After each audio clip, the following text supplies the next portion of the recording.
Shri Swami Samarth. Kerkar foods मध्ये तुम्हा सगळ्यांचं पुन्हा एकदा स्वागत. खूप छान वाटतंय. म्हणजे आता जे 15 दिवसात मी जे काही व्हिडिओ अपलोड केले युट्यूबवर, त्या सगळ्या व्हिडिओजना खूप छान रिस्पॉन्स येतोय, छान छान कमेंट्स येत आहेत. तर तुम्हा सगळ्यांचे खूप खूप आभार. तर आज मी बनवणार आहे डाळ पालक. तर डाळ पालकसाठी लागणारं साहित्य मसूरची डाळ आणि मूग डाळ मिक्स केलेली आहे, 2 तास भिजवत घातलेली आहे. आणि हे पालक, ती डाळ आपण कुकरला लावून 3 शिट्टे काढून घेऊया. कुकरमध्ये डाळ ॲड करून घेऊया आणि सोबतच 2 ग्लास पाणी सुद्धा ॲड करून घेऊया.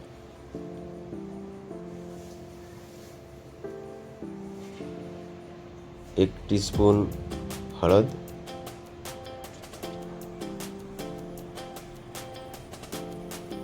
चवीनुसार मीठ,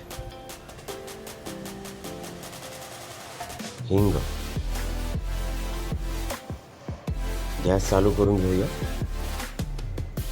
आता छान उकळी येऊ दे आणि लगेच कुकरचं झाकण लावू नका, कारण उकळी आल्यानंतर त्यावर जो फेस येतो ना, तो फेस आपल्या तब्येतीसाठी किंवा आपल्या शरीरासाठी चांगला नसतो.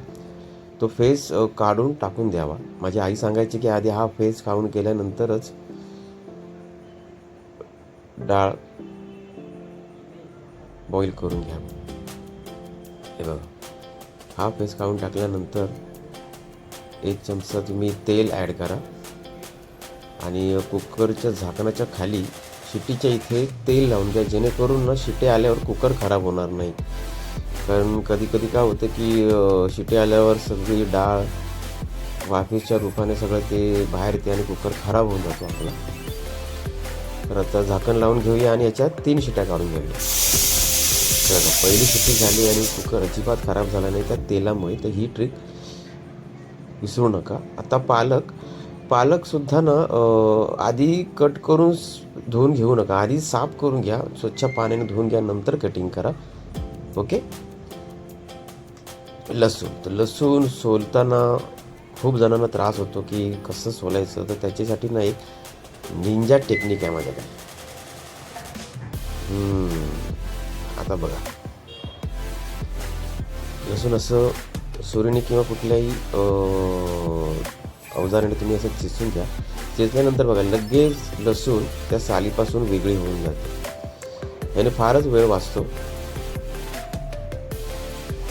अशा पद्धतीने तुम्ही ठेचून घ्या आणि नंतर एक एक करून लसूण सोला. बघा किती वेळ वाचतो. ही टेक्निक नक्की वापरा आणि मला कमेंटमध्ये नक्की कळवा.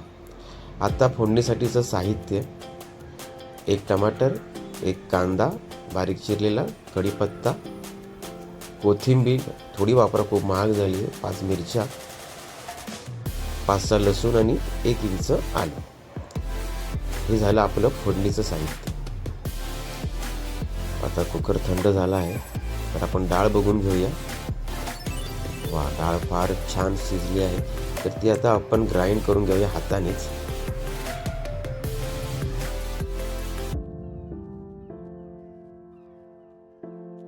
चला, डाळ ढवळून झालेली आहे. आता आपण पालक कटिंग करायला घेऊया. तर असं एकावर एक पालक घ्या, जेणेकरून तुम्हाला कटिंग करताना सोपं होऊन जाईल. व्यवस्थित निवडून घ्या. पावसाळा आहे त्याच्यामुळे सांभाळून. तर कटिंग करताना एकत्र घ्या आणि एकदम बारीक कटिंग करू नका, थोडं जाडसर ठेवा, जेणेकरून ते डाळीत टाकल्यानंतर डाळीत फार सुंदर त्याचं टेक्स्चर तयार होतं आणि फार सुंदर दिसतं. हे जे बाजूला काढून ठेवलेले पालक आहेत ते भजीसाठी काढून ठेवलेले आहेत. पालक भजी पण फार छान होते. तर हे कटिंग झालेलं आहे. आता आपण फोडणीची तयारी करूया. तर फोडणीसाठी आपण 4 चमचे तेल घेऊया.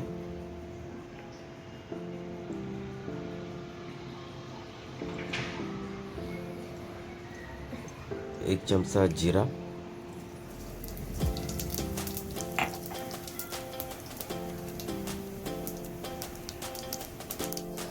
1 चमचा मोहरी, सोबत कढीपत्त्याचं तडतडणं येऊ दे. आता याच्यामध्ये आपण लसूण आणि आलं ॲड करूया. मिरच्या, कांदा हे व्यवस्थित भाजून घेऊया. ही फोडणी व्यवस्थित तयार झाली की आपण डाळीला फार उत्तम चव येते.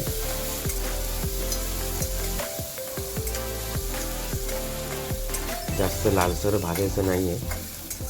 थोडंसं 1-1.5 मिनटं भाजून झाल्यावर त्यात टमाटर ॲड करा.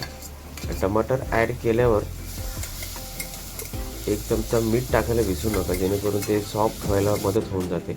आणि जास्त मीठ टाकू नका, कारण आपण डाळीत सुद्धा मीठ टाकलेलं आहे. तर हे फक्त आपल्या फोडणीसाठीच. तर ह्यामध्ये आपली डाळ ॲड करा. वा वा वा. तर ह्या डाळीला एक उकळी येऊ दे छान.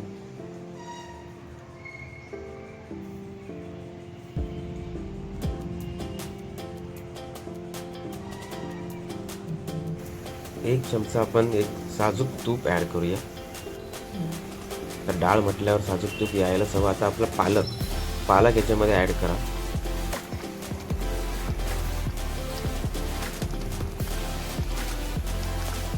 तर छान 2-3 मिनटं पालक या डाळीमध्ये शिजून घेऊया.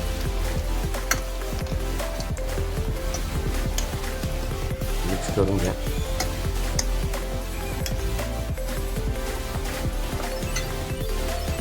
डाळ पालक तयार झालेली आहे. तर गार्निशिंगसाठी त्याच्यावर कोथिंबीर टाकूया. तसं त्या पालकमध्ये कोथिंबीर कुठे दिसणार नाही, तरी सुद्धा एक सुगंध आणि एक टेक्स्चर येण्यासाठी आपल्याला ते ॲड करावं लागतं. छान ढवळून घ्या. आपली पालक डाळ तयार झालेली आहे. कुकरचं झाकण लावून 2 मिनटं वाफवून घेऊयात. आणि ही आपली डाळ पालक तयार झालेली आहे. बघा किती छान टेक्स्चर आलं आहे त्याला. रेसिपी आवडल्यास लाईक, कमेंट, सबस्क्राईब आणि शेअर करायला अजिबात विसरू नका. धन्यवाद.